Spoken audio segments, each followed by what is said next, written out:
que a ponte no supino, ela não é um erro técnico, ela é uma estratégia. Então, por que no supino, por exemplo, a gente faz a ponte? Para diminuir a distância de deslocamento da barra.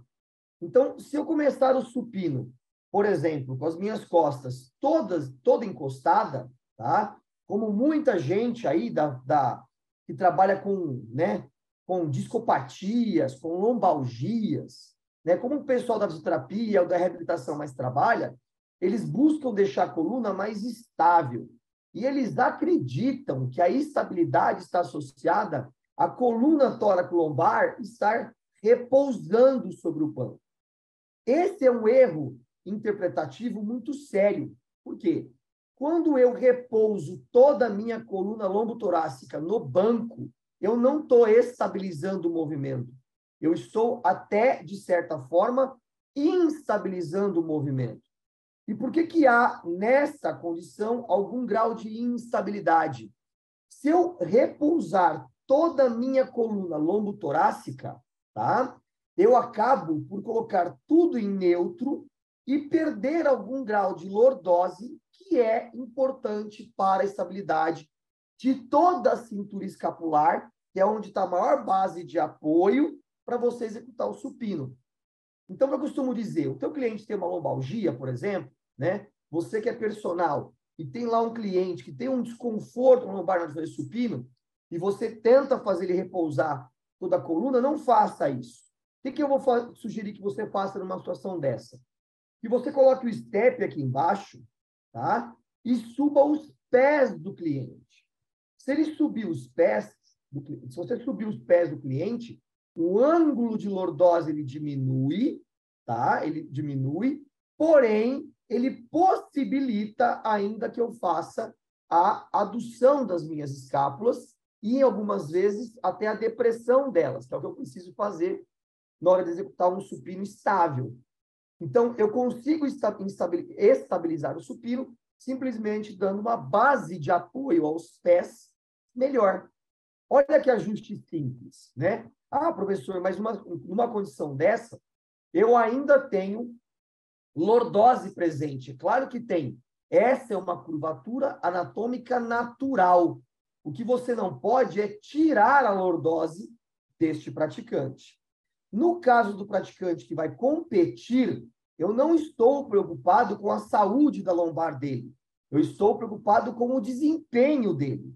Então, eu vou buscar uma estratégia e, às vezes, que gere até mesmo desconforto para ele levantar o maior peso possível, tá? Então, por exemplo, aqui vocês estão vendo um praticante fazendo a ponte sem a utilização de um cinturão de força, tá?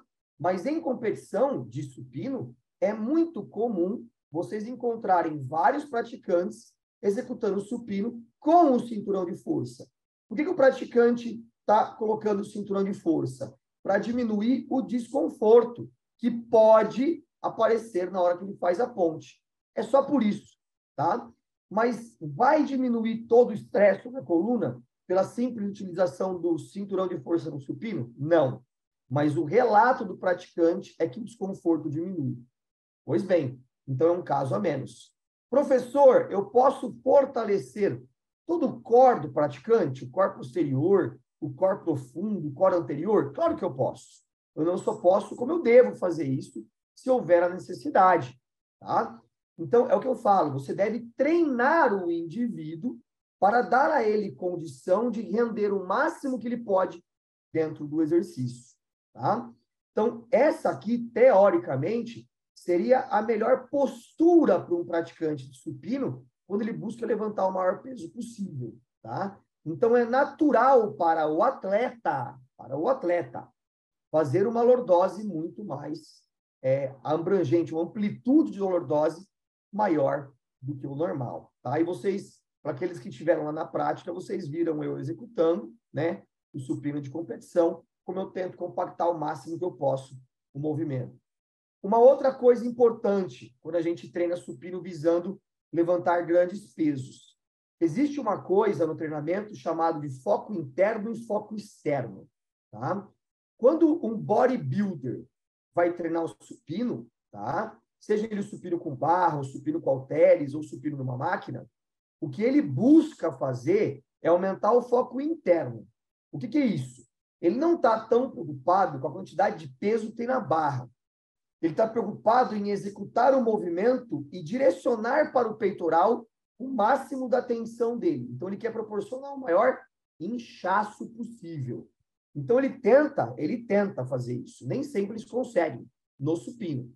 Mas o que ele tenta fazer é direcionar o foco dele à contração da musculatura do peitoral maior, principalmente. Tá?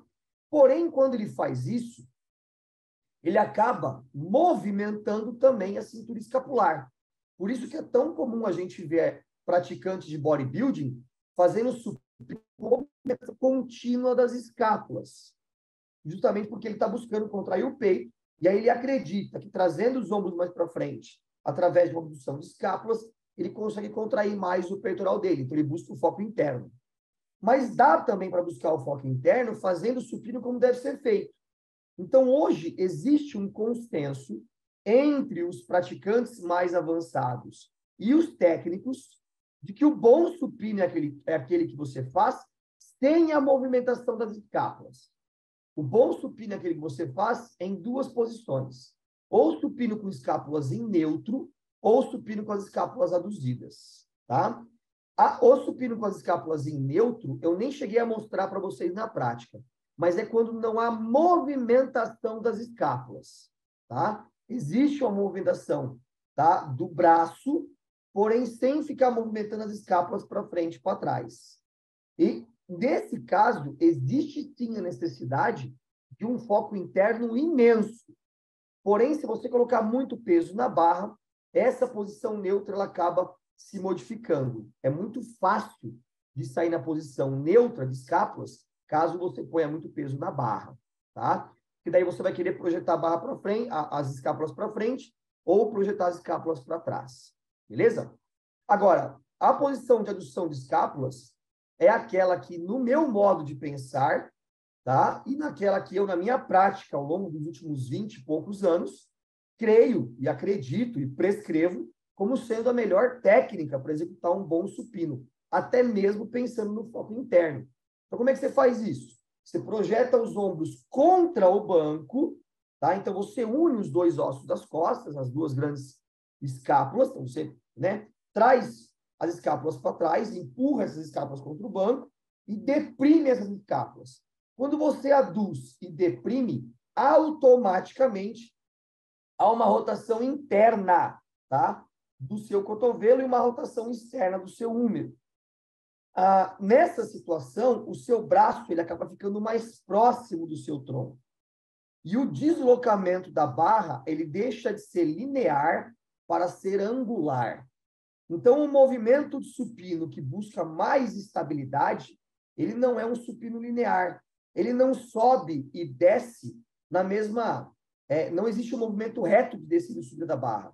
É um movimento mais angular. Então, você começa num ponto e a barra ela se desloca um pouquinho para frente por conta do húmero estar mais próximo do tronco e você desce a barra até um pouquinho mais baixo. É natural o praticante, por exemplo, de bodybuilding, ele descer a barra sobre os mamilos. Tá? É bem normal. Ou trazer a barra entre o mamilo e as suas clavículas, buscando ali mais uma região média, pegando uma região do externo mais mediana. Tá?